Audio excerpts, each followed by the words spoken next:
much like members of the Mingyu sect from the soul-fighting tournament in Sun Moon City. Their martial souls were vampire bats, and after the tournament, they were most likely recruited by the Holy Ghost Church. So I think this female vampire is most likely the former captain of the Mingyu sect. Of course, she must have cultivated as an evil soul master under Zhongli Wu. Otherwise, she would never dare attack Tang Wutong, a titled Duluo. That said, I have to admit her character model looks amazing. She even gives off a bit of a Twilight vampire vibe. As for the blue four-pointed star that Huo Yuhao is holding, it is most likely the second ultimate ice soul core that he is preparing to condense. 传令，10来个全城做好战争准备。怎么日月的军队会出现在史莱克？ The third scene shows Juzi leading her army to besiege Shrek City.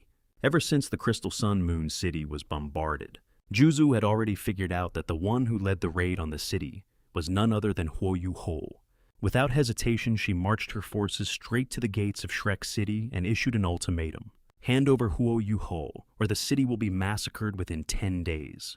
Of course, Juzi had no intention of massacring the city, nor did she truly intend to kill Huo Yuhao.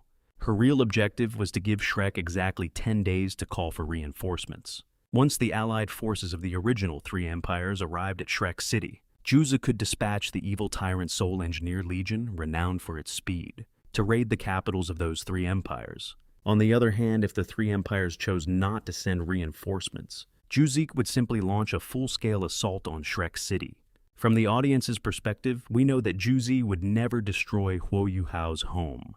But the three empires could not afford to gamble on that possibility. This was a perfectly executed open strategy, whether they chose to send reinforcements or not. They would still end up at a disadvantage. That is why, in the preview, Zhuan Lao orders Dai Huabin and the others to prepare for battle. That said, in a war of this caliber, Dai Huabin is honestly no longer strong enough to make a meaningful difference.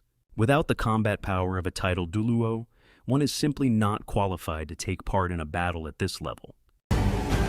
难道霍雨浩 In the final scene, Huo Yuhao finally meets Princess Wei Na of the Heavenly Soul Empire.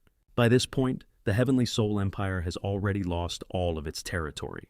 Its imperial capital has fallen, the body sect has suffered a devastating decline, and I suspect that the Heavenly Soul imperial family has been almost completely wiped out. Wei Na may very well be the only surviving member of the imperial family. However, her personal guard Mu Shui is also by her side. That suggests the anime adaptation may not portray the Heavenly Soul Empire as having been completely annihilated. What do you think about it?